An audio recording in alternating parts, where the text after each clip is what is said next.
welcome to Education, Leadership, and Beyond, Surviving and Thriving. My name is Andrew Murata, host of the program, and it is show number 183. Happy to be with you. Happy to be live here on Facebook.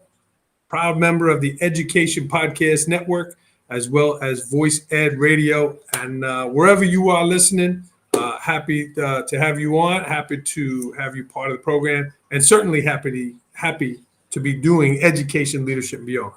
Show 183. How about that, right? This has been a great run. It's been a lot of fun. And I know today is going to be a lot of fun. I love to interview people I've had a chance to meet, I've had a chance to interact with, and certainly have had a chance to experience their work, whether I saw them speaking, whether I've read their book, or even seen their presentation. So we are going to meet David Garan here in a moment. From Missouri, Boulevard High School. And David is an active principal. David is a national principal. And here's his book, Future Driven. Will your students thrive in an unpredictable world? And how timely is this book, right? How timely is this with everything that's going on? So we are going to meet David in a moment. And he is someone I admire. He's someone who I just have a lot of respect for. And I'm pumped to have him on the show. It's been hard to get some of these people, and David, we got him. So I'm happy he'll be joining us. So a couple of notes before we start. Usually have sponsors on here, but no sponsor today. But what I would like to share is I would be happy to connect with your organization.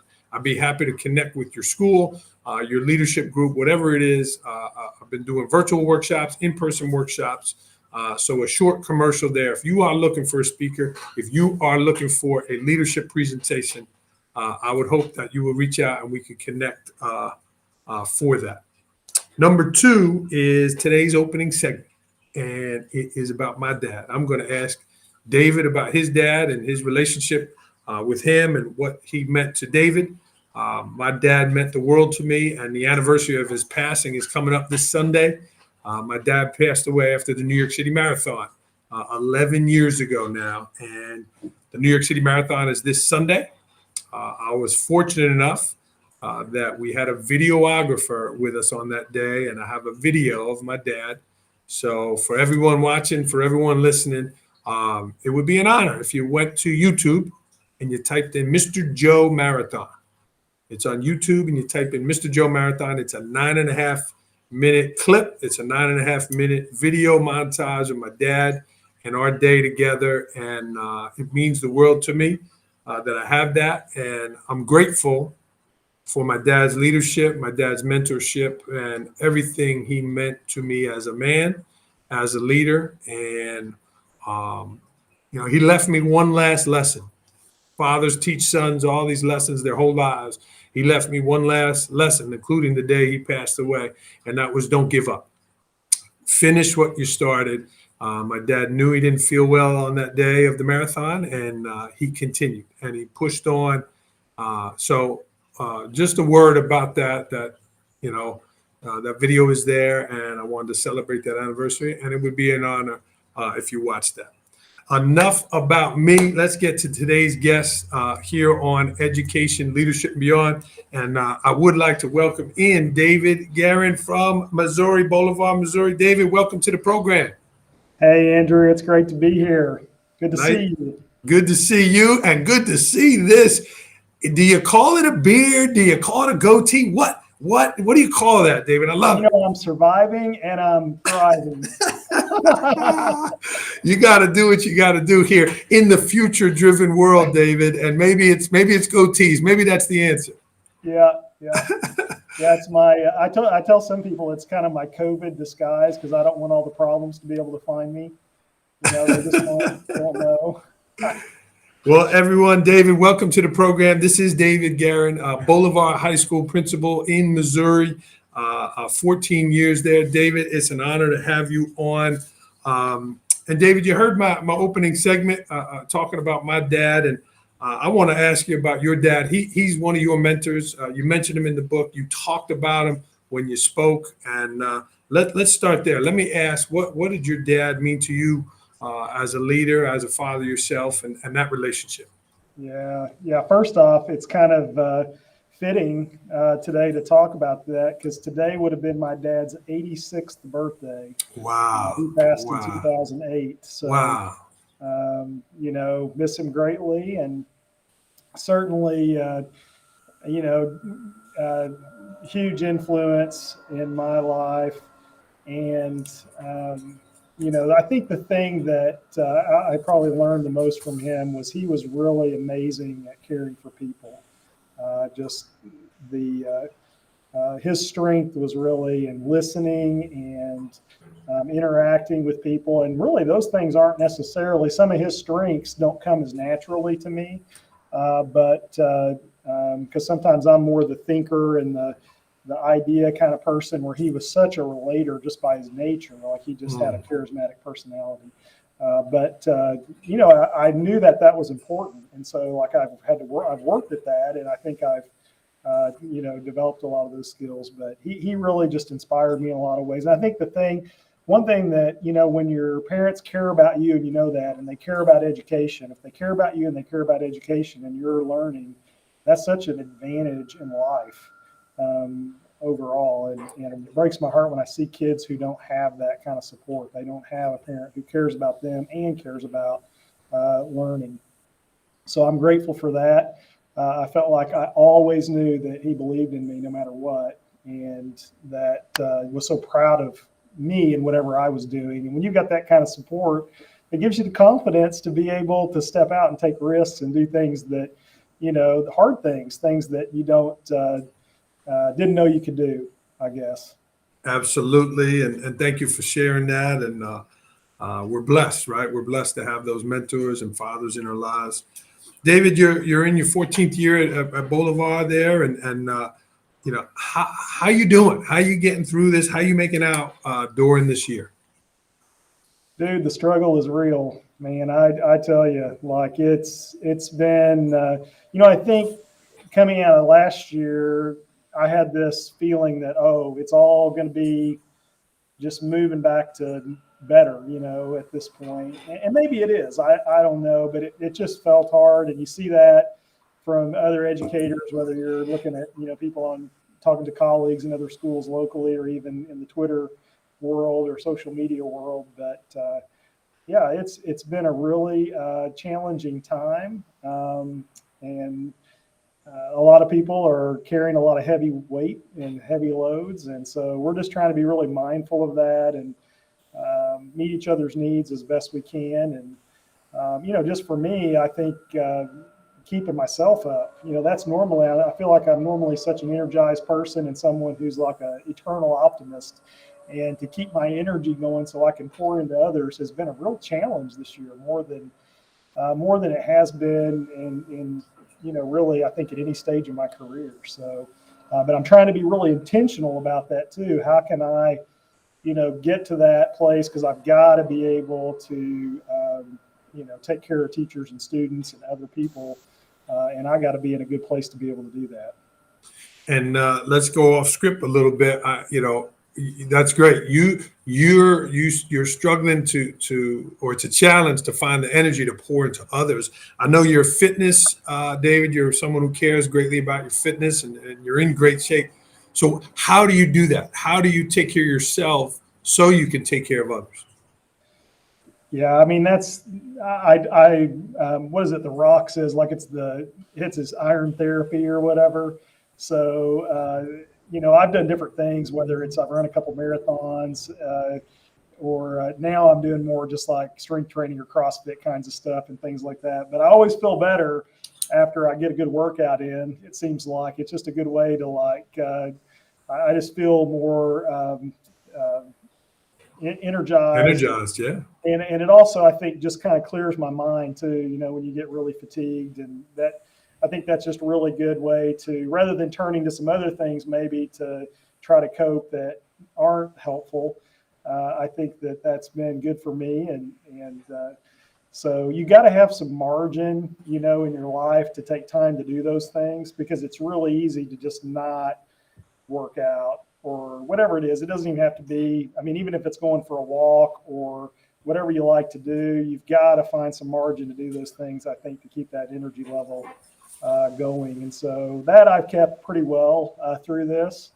That part I've just made time for and tried to help others set boundaries too. Like some of our school health, just had a conversation with that, our school nurse, and just how overwhelmed she's felt on some stuff, and giving her permission to just set it down at the end of the day and just, hey, pick it up tomorrow, go home, enjoy your family.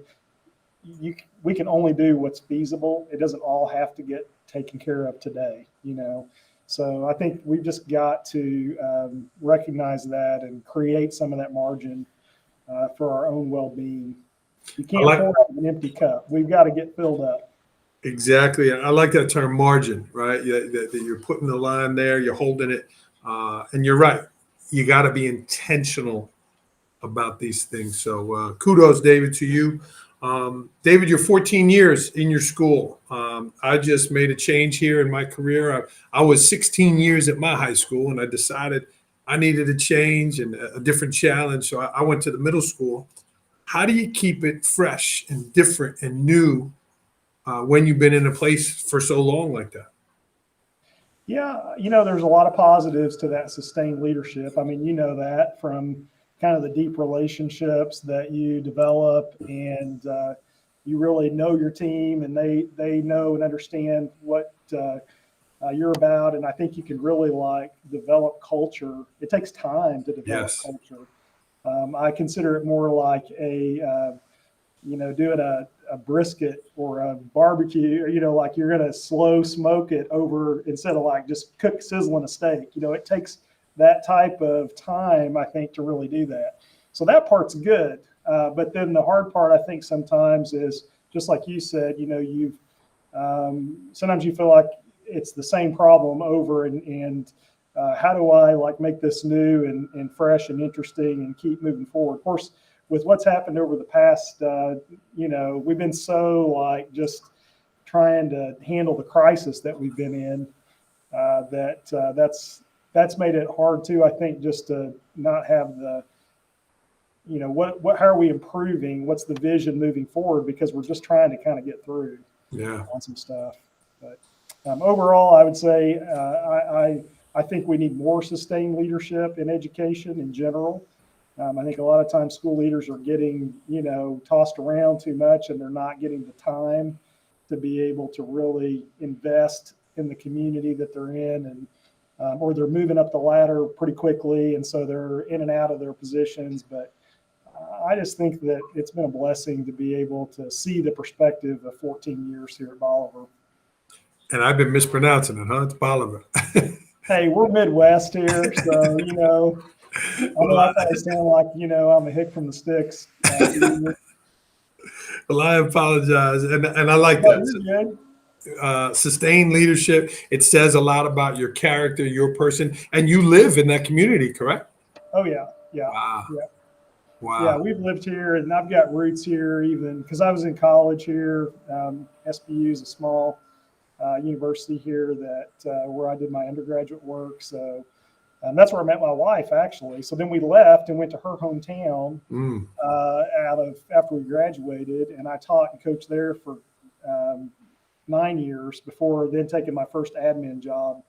And then we ended up circling all the way back around here into this community. All 4 kids in May will have graduated here, of our children. So Emma's the youngest. She's going to graduate in May, and then and we'll have 2 graduations because Maddie's graduating from university also with a elementary ed degree. Wow. Continuing. She's going to get married. So, you know, there's just a lot going on. Wow. Wow. Well, we're going to ask you about your busy family in a moment. But I want to ask you about your book here. David, congratulations. It's fantastic. If you haven't got it yet, check it out. David, so well written, so many great points. Tell me, what was the inspiration for you to write this, and the, you know, what was behind it? Well, I think it's a little bit of just being not satisfied with the status quo, you know, of seeing things that maybe we're trying so hard to do this thing in education, but maybe, and sometimes it feels like we're not winning the game. Maybe we need to change the game a little bit. And how can we do that? So that's part of it. And then the other part is, the game that we are playing, is it really preparing kids for their future, or is it really preparing them to be good at school? Is really the point, I think, and how important it is for kids to be, adaptable learners, to be continuous learners. I mean, that's the ultimate test of education in my point of view. It's not, did you master these standards? Yep, that's important. Don't get me wrong, but that's not the ultimate test. The ultimate test is, our kids do they leave us as continuous learners? They're going to have skills. They've learned how to learn, and do they have skills to be effective learners in the rest of their life? And if they do that, then no matter what problem they face, no matter what things come into the world, they're going to approach it from the mindset of a learner. And how can I work this problem and overcome this problem? You're not just going to go look it up in the book, right? That's not going to happen. You're going to have to use some more complex kinds of skills to do that. And a lot of them are non-cognitive skills. It's not just those academic things, but it's also your perseverance, your grit, your empathy, your work ethic. Those are the things too that we want to try to instill. Leadership ability, so important. So all that was just a passion of mine. And so it just kind of all came together in the book, there's a lot of different, topics in there, all under that realm of how can we prepare kids for a world that's just rapidly changing. Yeah. Complexities and just how fast things, and I didn't know there was going to be a pandemic. But it really, the way that the world we cannot predict, has been made evident to us. We don't know what's going to happen tomorrow. So true, and the timing was great. And you saw my friend Peggy Fitzgerald, who's watching, says she wants to get it. Peggy, I highly recommend that also. And yeah, David, so well written. And one of the things I liked about it are the short segments. They're short little tidbits. I mean, you could do this and grab, right? Bam, digital matters. And you could grab some stuff here. Tell me about the design of the book. And was that intentional that you made short little segments for people to read? Yeah, I'm a big Seth Godin fan. And if you've read any of his books, his style is similar to that I'm forgetting some of the titles that he's written. And that's because he took blog posts that he had written, and then he used that for his book as well, which I've done. There's content that's not on the blog as well, but a lot of the content in the book is on my blog. That kind of style was really where I went with that. And you're correct. You could pick it up and you could read different pieces of that. And I think it'd be food for thought, at least, food for thought, things to think about, maybe help people as they're, especially leadership, any educator. It's really a book for, I think, any educator could read. And honestly, too, parents, school board members, I think it would open their eyes to hey, maybe school doesn't have to be the way it was, the way we experienced it when we went through school also. Yeah. Well, you hit the mark, you hit the title, and you mentioned the word adapt before. And again, if you're watching live, certainly jump in with a question or comment. But you mentioned the word adapt, and on page 109 here, you write about the failure to adapt. And you just talk about some examples of where schools and we as leaders and educators have missed the mark there. Tell me about that skill of adapting, especially now. Yeah, schools that had adapted the most prior to COVID were probably the best prepared to adapt when COVID hit. That's one example. Because when I look around, the schools that were being more adaptable with how they use technology as a methodology, as a tool, it's not the end all be all. But for instance, we had done a lot of work around that. And so when we had to do virtual learning and remote learning and those kinds of things, we were better equipped. And our teachers, I think, were better able to adapt than some of the other schools that I heard about or heard stories about, who maybe it was a much sharper learning curve for them. So that's an example in the education realm. And I think it's true for students too. I think a lot of the classroom experience for students has been compliance driven, like do what you're told when you're told, follow the directions, stand in a straight line, which all those things are good. Compliance is good. But if it ends there, then we're missing a whole lot. We're not preparing kids for what they're going to face in the world, because this isn't a factory driven world anymore. I mean, they're going to need more than that to be able to be successful. They're going to have to solve problems and adapt to different situations and take initiative. And so that's really what I was trying to get at with that. And the idea that it really is that ability to be an adaptable learner that is a game changer. Yeah. And going hand in hand with that, I love this on page 97, excellence in action. And you write about true excellence is personal. It's your best, not someone else's idea of your best. We're so grade driven, and whereas maybe somebody's excellent is different than another's. As excellent isn't working hard to do what you're told. Excellence is working hard at something that's important to you, right? I love this concept of what excellence means in a future driven world. Can you share a little bit about that, David? Yeah, we talk a lot about excellence with our teachers and with our students, and try to define that, because I think that for one thing, we have 5 keys in our school that everything revolves around, but the second one is aim for excellence. And so we have to unpack then, what is excellence? What does that mean for students? Because I think they think it means, well, you got to make all A's, you got to be an A student if you're excellent. Or for teachers, it might mean my students have to score high on they've all got to be proficient or advanced on the standardized test. And so we try to reframe that a little bit and say, no, that's not excellence. Excellence is not being satisfied with the status quo. Excellence is being continuously pursuing growth, learning, and change. And it's not the opposite of failure. Our failure is not the opposite of excellence, because excellent people, they experience failure. In fact, if you're pursuing excellence, you're going to fail. Yes. And you're going to get knocked down. But the key is, do you get back up? Do you adapt? Do you adjust the sails? Do you continue to move forward from there or not? The opposite of excellence is not failure. The opposite of excellence is actually apathy, or being content, whether intentionally or unintentionally, with how things are. And so we want to crush apathy in our school. That's the goal. Now, very difficult, especially it seems like motivation's been even harder in recent days on some things. But that's the goal, is we want to try to help kids to be able to find their excellence. What are your goals? What do you want to do to thrive and have dreams, and then invest in that and lift kids up and get them on a path that's headed in that direction. Well said. Well said. And the struggle is real. David, congratulations on it.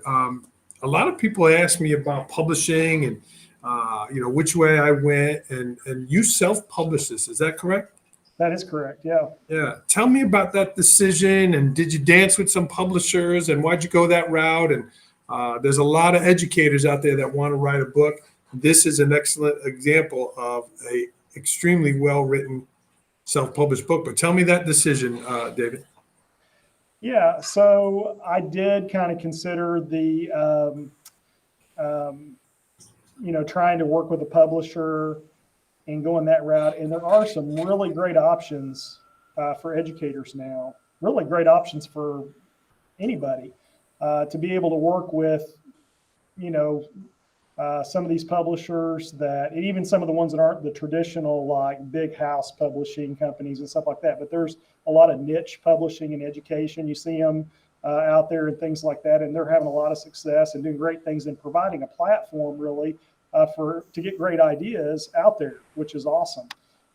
For me, I did kind of look at some of those possibilities, and then just thought, I think I can do this. I think I can do it. I don't know how many people will be exposed to the book, read the book, whatever, but I know I can get it out there because it's just been made. It's very doable now through, Amazon has tools and things like that, Kindle Direct Publishing. I took some research and some kind of trial and error and figuring some things out, but I'm glad that I did it that way. It did help that I had, through my blog and also through social media, I developed kind of a network and a platform. So then when the book was launched, you have some, you can say, hey, folks in my network, please help share the word. I've written this book and I'd be honored if you check it out. And so yeah, that was all really helpful. And I've just been really thrilled with how it's done. Just the response has been great. And it's opened up a lot of opportunities for me. And I mean, my main focus is still here doing my high school principal job. But I've gotten some really cool opportunities just to speak and to travel and to do different things like that. It's been a lot of fun. Yeah. Well, you have a couple followers on Twitter. The last time I looked, maybe like a couple of 60,000 plus followers. So maybe a couple people heard about it. But kudos to you, David. And that is a big decision for people. But when you've built up enough equity, you can do it. So speaking, that's where I first saw you at the National Principals Conference back in 2019. And you killed it. You were awesome. You gave a great speech there. There was like almost 4,000 people in the room. What experience was that like for you? Was that your biggest stage? Yeah, tell me for about that sure. experience. Yeah. Yeah, by far my biggest opportunity. And, it's in front of your colleagues, fellow principals. And anytime you're getting to talk to, it's different because no one really understands the experience of a high school or any principal other than other principals. It's just a different kind of a deal. So it's an honor. It was a great thrill. NASSP has been just a really source of encouragement and networking and just opportunities for me. And so I got to be honest, like I was terrified, that was just such a big stage and all the professional everything. It was a little different than, I'd done just smaller things. I'd done a few school districts and whatnot, but yeah, it was really a lot of fun. And yeah, thank you for that though. And I got to say too, I got to see you at the Missouri State Principals Conference and you crushed it. I mean, it was awesome. So I really enjoyed it. I thought it was a very helpful message, to remind me, especially I think the storytelling piece and just the importance of stories. Stories are where it's at. I really believe that as far as being able to move us forward. We need that. Ideas are good, but man, when we can show that with a story, it just makes it 10 times more powerful. Yeah. Change. And I loved it. I never saw someone come out with the sneakers like that. You had the Converse, and you might have been nervous, but you looked great. You did great, and you nailed it. And I certainly, didn't smile though, and I'm a smiler. That was what was different because I look back at the photos and stuff, and it's like I was just so a little bit like this. But I think the passion was there. Anytime I get a chance to start talking about this stuff, I get excited. And so that I think was there.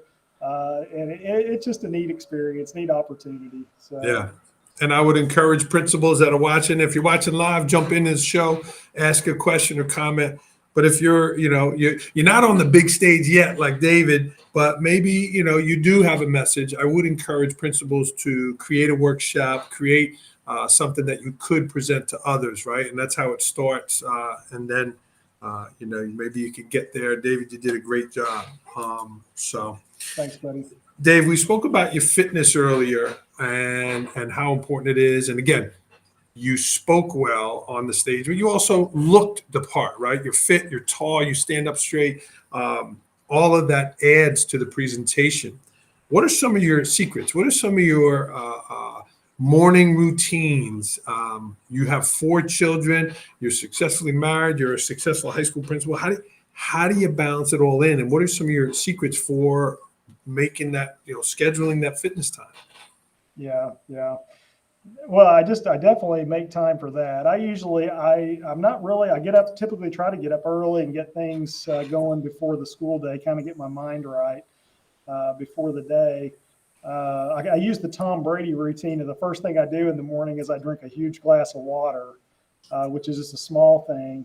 But I try to read in the morning. I try to put something into my mind and my heart that's inspirational, that's encouraging, that is positive, and really kind of just think about that.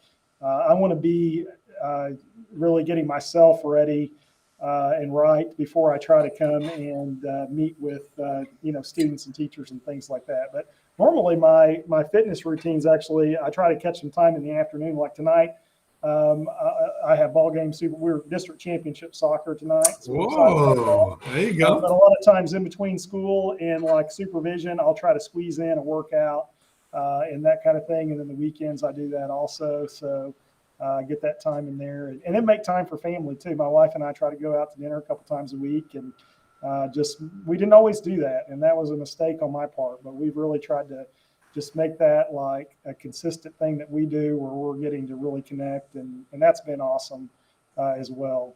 This being an administrator, being a principal, being an educator, any role really, the time commitments and what we have to pour into it it's really demanding, and it's so important to like take care of those. You got to be very intentional, I think, about what your routines are and how you use your time, and just doing those things that are helpful to keep you charged up.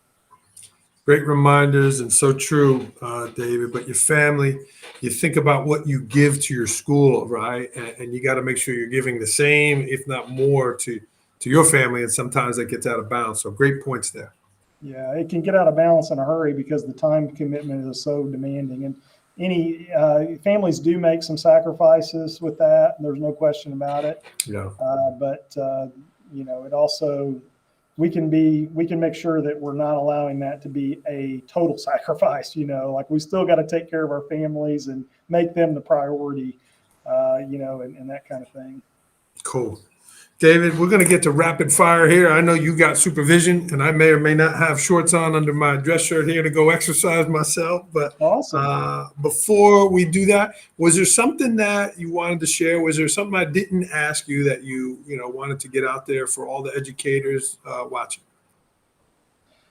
I think the thing right now is that, and I've always said this, but no matter what you're going through, with your education, it's always a learning opportunity. And if we can view it that way, I think that helps to keep us encouraged, like rather than feeling like, oh, it's just these burdens or these difficulties, but these are also opportunities to learn and grow. I'm trying to remind myself of that so that I don't, just have a self-pity party, because it's really easy to do on some of the things that we've experienced this year and what we've seen, and, just wondering what the next thing that's going to happen. But I hope everybody knows that we're not in this alone, and just we're getting stronger every day. Well said, David Garan. Let's get to rapid fire. David, these are quick answers. First thing that comes to your head, are you ready?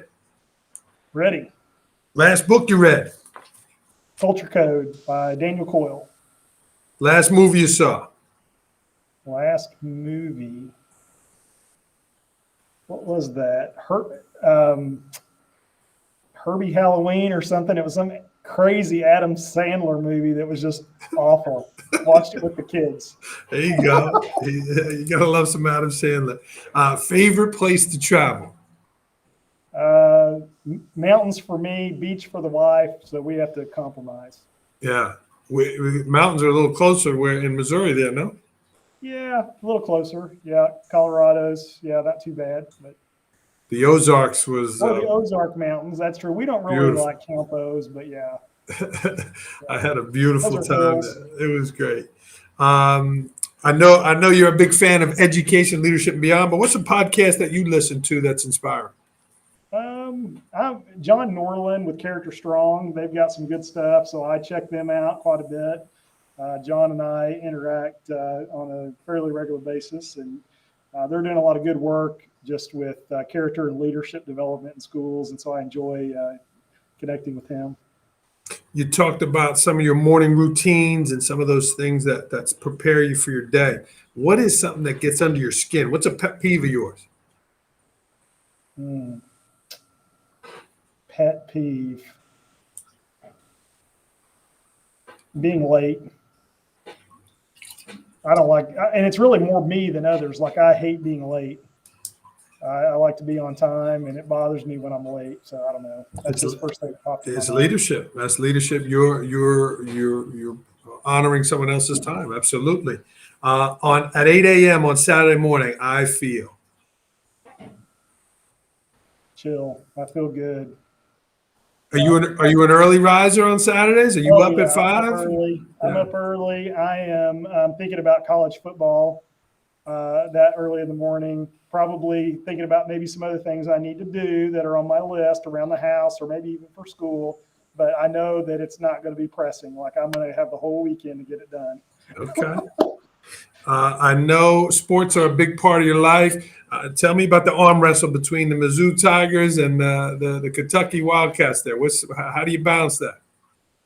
Yeah, I have a degree from Mizzou. That's where I did my doctorate. So I sort of cheer for Mizzou. They're not,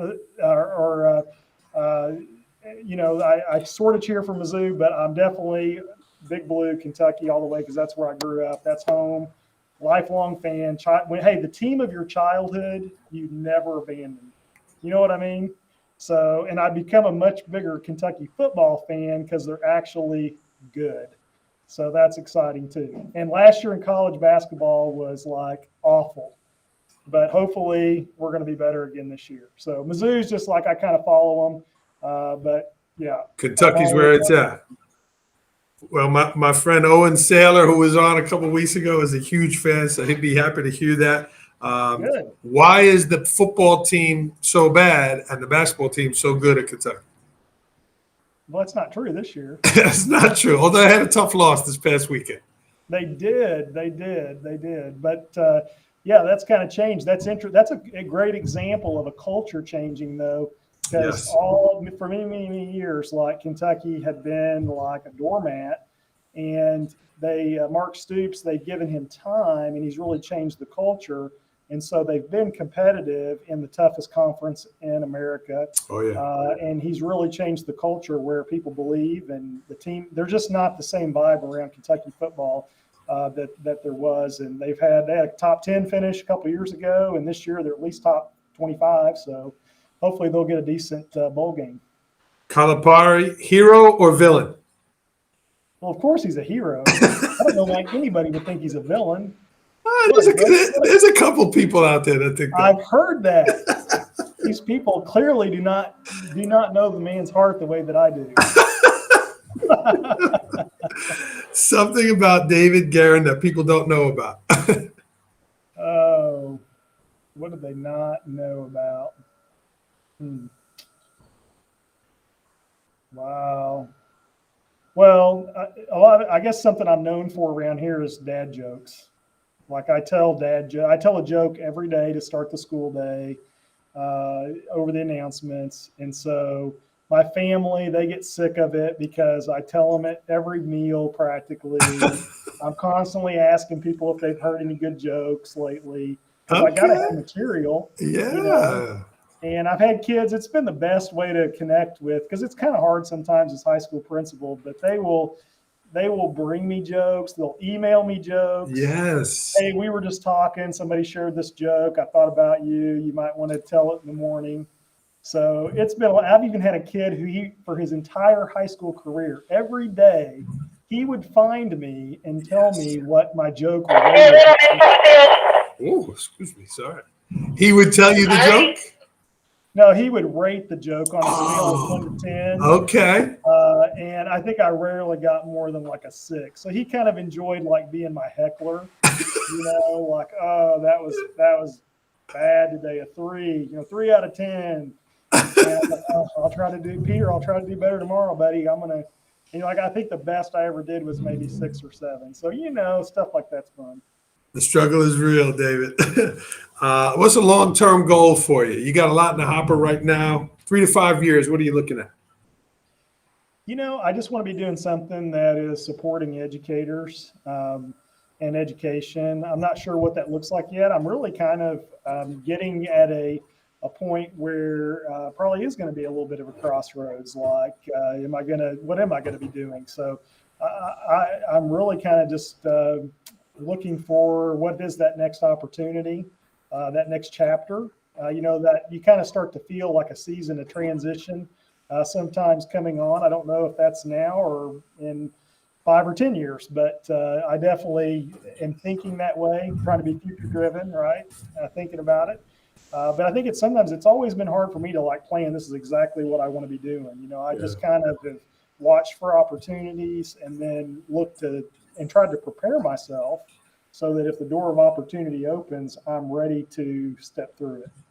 Good for you. And you've earned that, and you've done that, and you've done a good job at your school. You've done a good job on the national scene, and your writing, and that's an example of adaptability. That's an example of keeping your leadership moving forward. So if you're watching live, if you're watching this on record, you're listening on the podcast avenues there, check out Future Driven by David Garan. David, you have a quote that you like? You want to end us with a quote, or if it's a joke, maybe we'll start a new tradition here about jokes, But you have something you want to end us with?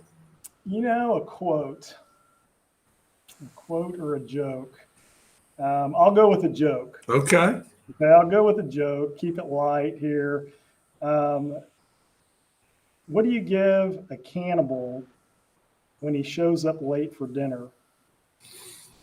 The cold shoulder. Cool. Yeah, I like it. I wrote that down. I might add that to my little corny announcement routine. I could go on for days with the jokes. So anyhow, yeah. There we go. David, how can people get in touch with you if they're interested in learning more? What's the best way for them to reach out to you? Yeah, on Twitter at David Geurin. You can connect there. That's probably the social media where I'm most active as far as that goes. The blog, davidgeurin.com.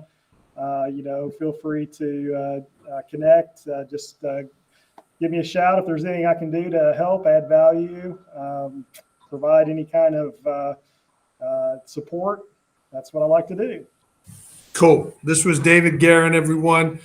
David, I appreciate you coming on the show like this, and I wish you nothing but the best with the book and your journey and the work you're doing in Missouri. Man, I really appreciate it. It's been good to reconnect again. Again, great to see you in Missouri at the Lake of the Ozarks. Got a little taste of that. And keep rocking, man. You're doing great things. Keep rolling. We are going to sign off here on Education, Leadership, and Beyond. This was show number 183. If I could help you in any way, don't hesitate to reach out at Andrew Murata 21 on Twitter, and keep rolling, keep doing your best. David, we're going to sign off. Stick around for a second, okay? You bet. Here we go. Let's see if I can get this music to work here. Let's see, we'll get this rolling.